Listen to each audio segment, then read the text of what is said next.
Gemini! Kumusta po kayo guys? So hayan Gemini, maraming salamat po sa walang sawang pagsubaybay sa ating mga reading, and kung kayo ay bago pa lang sa ating channel, mag-subscribe na po kayo guys, and i-click mo na rin yung ating notification bell para lagi po kayo guys updated sa ating mga bagong upload. Okay, so guys, ang reading natin ngayon is ano ba ang kaganapan sa inyo ngayong Burr months? Ayan, so ang bilis ng panahon, no? Burr months, so 4 months bago matapos ang taong 2023. September, October, November, and December. So, tignan natin guys ano bang kaganapan. Unahin muna natin ngayong September. Ngayong September, kaganapan po kay Gemini.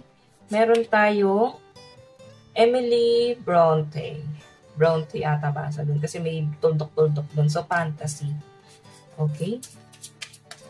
Ngayong October, Rabbit. November. Wow, Kuldron. December. Skull. Wow. So, bottom of the deck is Wolf. Okay, so guys, alam mo, may nakikita ko dito, Gemini, Emily Bronte, fantasy, maring meron ka ditong, parang tulong-tulong guys, baka magpapagawa ka ng bahay ngayong September or magpaparenovate, maring merong ipapaayos, and may nakikita ko guys, maring may mga tutulong dito Gemini. Parang blessed ka sa mga taong nakikilala mo, nakakasalamuha mo kasi may mga nakakatuwang ka dito guys. Okay?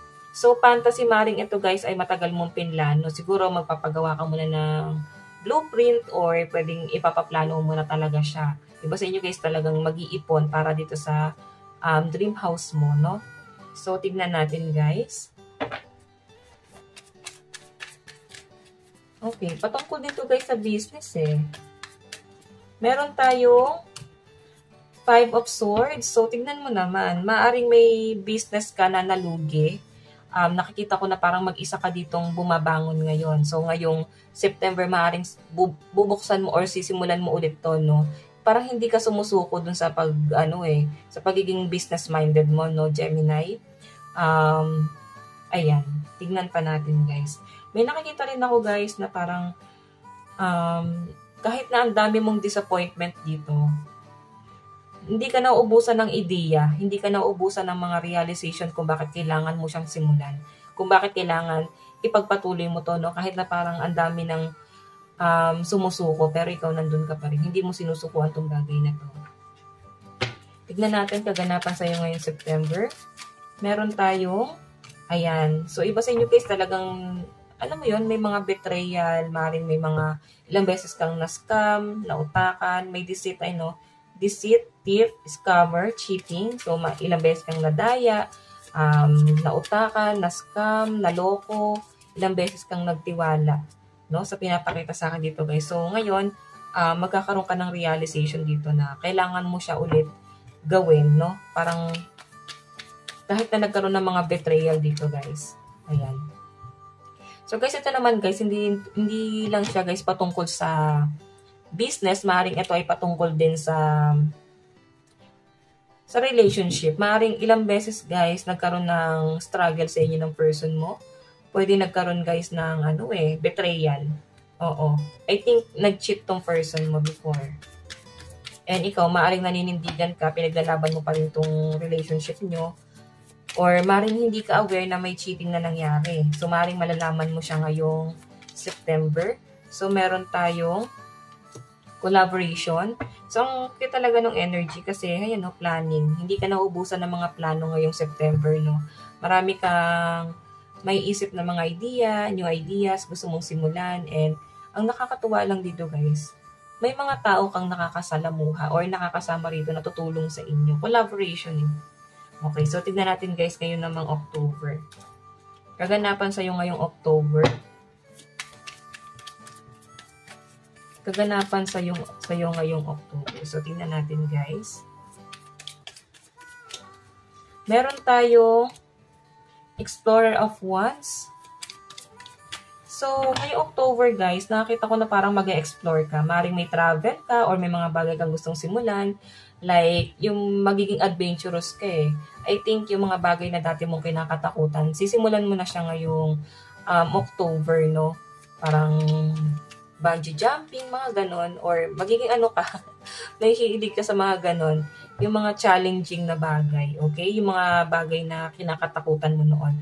Okay, for example, hindi ka marunong mag-swimming. So, i-enhance mo pa yun, no? Para matuto ka dyan sa pag-swimming na yan. Or ano ba to? Ano ba tong hobbies mo? Hindi ka marunong mag-bike or baka mag-aaral ka mag-drive, mag-school driving. Kasi mag-explore ka daw ngayong ano October.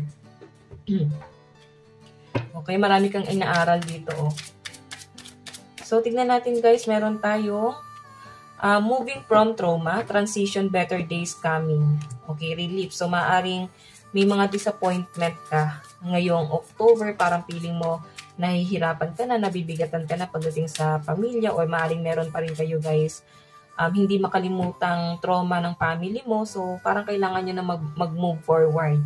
So, ayan guys, may mga trauma kayo dito. Okay? So, ang nakikita ko rito guys, parang kailangan mo nang mag-move forward. Hindi naman kasi guys, ganun kadali tanggapin. Pero ang pinapakita ng card mo dito, siguro kailangan mo mag-unwind, mag-relax. Pwede kasi guys, trauma to ng family mo. Maaring may mga nagluluksa kasi may yumao na, or maaring matagal na nangyari. Pero hanggang ngayon guys, nagluluksa pa rin kayo, hindi kayo makamove on pa rin sa pagkawala ng taong yon. Okay, so tignan natin guys. Meron po tayong Apprentice of Raindrops, so charm. So may nakikita ko dito guys na parang lucky charm. Siguro etong partner mo, parang feeling mo siya yung lucky charm mo, siya yung tumutulong sa inyo guys pagdating sa pagmamanage ng business nyo. Okay? So may partnership. Parang yung mga naudlot na pangako nyo or pangarap nyo ng person mo, maaaring sisimulan nyo siya ngayong October. Okay? So, tignan natin guys ngayong November, Cauldron. So, yung Cauldron guys, parang ano to yung parang isang kawa tapos doon ka magmamanifest. Doon mo lahat isusunugin lahat ng manifestation mo. So, maaaring ikaw ay may manifestation dito guys, or parang i-enhance mo pa yung pagiging spiritual mo. Okay? Tignan pa natin. Kaganapan sa'yo ngayong November. Parang may awakening na nangyayari sa inyo guys ngayong November. So, 9 of Wands, may nakita ko dito na siguro minamanifest mo na ma-release na lahat ng mga blockages mo, lahat ng mga pinapasan mo ngayon. Ayan. Okay? Tignan natin guys. Okay, so mangyayari to guys, no? Kung minamanifest mo to, meron ako nakitang celebration, meron din ako nakitang achievements dito. So, meron kang isa-celebrate ngayong November. So, napakaganda nito guys. So, victory and success celebration. Ayan. Meron kayong isa-celebrate dito. Siguro guys, maaaring meron kayong may papanalo or pwedeng sa business nyo guys, parang isang bulto siya guys, no? As in, merong isang success na mangyayari ngayong November. So, good news to guys, no? Okay? Ayan, maraming tao ang matutuwa dito guys, oh. Meron tayong intuition. So, iba sa inyo guys, malakas ang intuition nyo. Parang napapakiramdaman mo na talaga siya na hindi ka talaga para dun lang. So, malayo pa yung mararating nyo, lalo na kung nagpapaka-hardworking talaga yung iba sa inyo. And, yun nga lang guys, may mga bagay na nag-alangan ka pa nga dito Parang buti na lang guys, ginrap mo siya, tapos tinry mo siya. Then ngayon guys, nakakita mo yung result.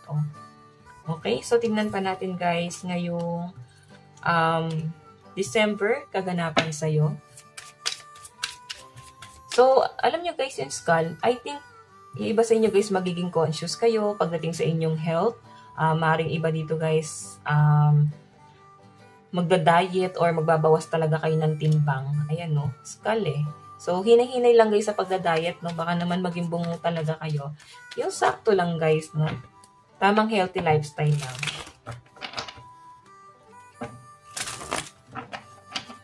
So, tignan natin kaganapan sa'yo ngayong December. So, meron tayong, wow, Guardian of Wands. So, alam mo, may mga bagay ka rito na I think may mga bagay dito na parang maaga mo na siyang na-experience. Tapos, parang sinishare mo siya sa ibang tao kung paano mo na-overcome yung bagay na yun. So, parang kang speaker dito, no? Okay? Maraming taong nag-a-admire sa inyo. Okay? Marami ding nagpapa-advise sa inyo. I think,